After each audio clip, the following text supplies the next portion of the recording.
Hello and welcome once again to Good Frickin Cookin with your host, Ryan Frick. Today we're going to make turkey noodle soup. Now there are lots of things that you can do with your leftover turkey from Thanksgiving, but with the cold weather coming up, this is one of my favorites. And to me, it beats making sandwiches. So let's jump in, shall we? So this is what's left of my turkey. It's a great big 20-pounder, and as you can see, there's still a lot of meat left over on it. Too much, in fact. Fortunately, I've got a 22-quart pot. See that? And it's big enough to hold that big bird and probably Bert and Ernie and the Cookie Monster too. Well, all bad jokes aside, this is a big bird and a big pot, and it made a lot of soup. A lot. I think you can see in the picture there, it's about 3/4 full. What is that, like 4 gallons? If you're a normal person and you have a 12-pound bird, feel free to use a smaller pot and cut this recipe right in half. And by the way, anybody that wants to drop by with a container, I'm handing out soup. So because there was so much leftover meat on my bird, I went and carved away as much as I could because I've got an idea for another recipe here, so I'm going to save that for that use. Then go ahead and just stick him in the pot. Skin, bones, and all. If you've got the turkey neck, go ahead and add that in too. Don't be afraid to break him apart to make him sit as low in the pot as you can. Then go ahead and fill it up with water, enough just to cover the bones. In my case, I ended up using about 3.5 gallons. Put a cover on it, set your heat on high, and when it comes to a boil, back your heat off all the way down to low, keep the cover on, and let it go about 2.5 to 3 hours.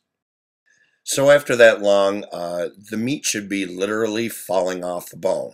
Now, a good idea is if you have another pot that's as big as the one you've boiled your turkey in, go ahead and put a strainer or a colander over it and strain that right through the colander into the other pot.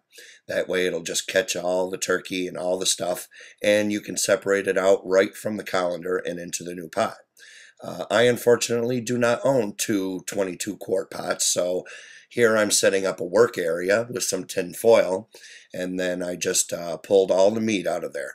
Now, I also had to do a fishing expedition, you see here, with my fine mesh strainer to get it all out.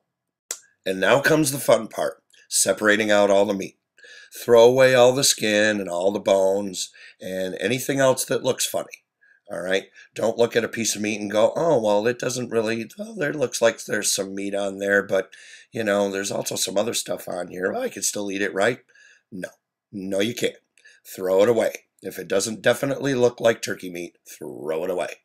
If the pieces are too big, tear them apart or, cut them up and separate all that out into the bowl.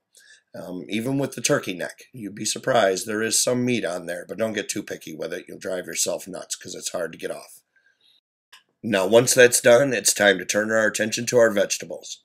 Go ahead and cut up 6 onions, 6 ribs of celery, and 6 carrots into bite-sized pieces. Now, in French cooking, this is called a mirepoix, and it's the base for a lot of cooking, including soups and stews. Basically, it just means aromatics. Now, beyond these 3 vegetables, you could add in anything you want. Soup is great like that. You can do anything you want with it. I had a few baby zucchinis you see here, so I cut those up.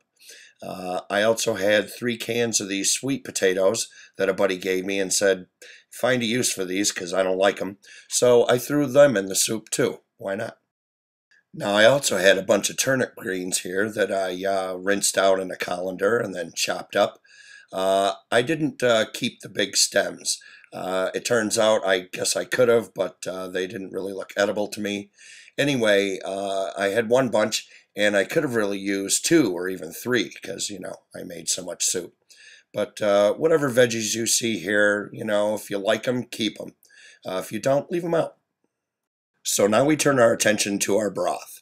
In it, you want to add in 1 teaspoon of thyme, 1 teaspoon of sage, ½ teaspoon of marjoram, and 2 teaspoons of rosemary. Hit it with a good pull of kosher and quite a few twists of cracked black. Mix that up and give it a taste. So now is as good a time as any to get into my litany, and that's this. Taste your food.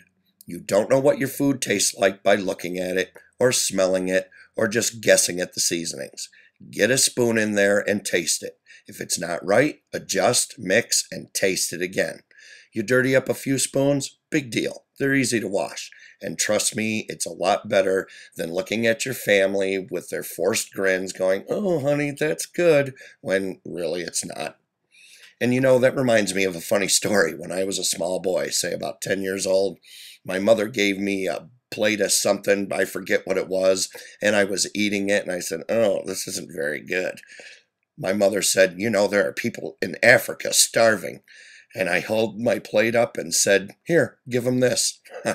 My father laughed his ass off, and my mother whooped mine. Anyway, my broth was fine, except it tasted a little diluted. So see what I have here, this chicken base? I love using this stuff. 1 tablespoon of this actually makes a quart of broth, and I actually had to use about 3 tablespoons worth in mine to get it up to spec. Now, if you have bouillon cubes or the powder, that's fine. If you want to use canned chicken broth, you can do that. I recommend the low sodium kind.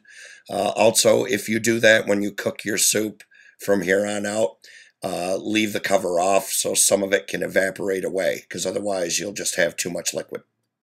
Anyway, we're on the home stretch here. Go ahead and add in your turkey, add in your mirepoix, give it a stir, cover it up, put your heat on medium-low, and let it go for about a half hour. What you're looking for is just for the carrots to get soft. Now, once that's done, go ahead and add in your zucchini, your sweet potatoes if you're using them, and the greens, and your noodles. And I ended up using 2 pounds of noodles. Go ahead and give that another 10-15 minutes just till the noodles are done, and that's it. You got turkey soup. Just look at that, with all the turkey and the veggies and the noodles and that perfectly seasoned broth. This is a great tasting hearty soup that'll warm your bones on a cold winter's night. And it freezes and reheats well too, so it'll last you all winter long. And with as much as I made, I know mine will. Anyway, I hope you enjoyed watching this as much as I enjoyed making it. Until next time, this is Ryan Frick with Good Frickin' Cookin'. Catch you later.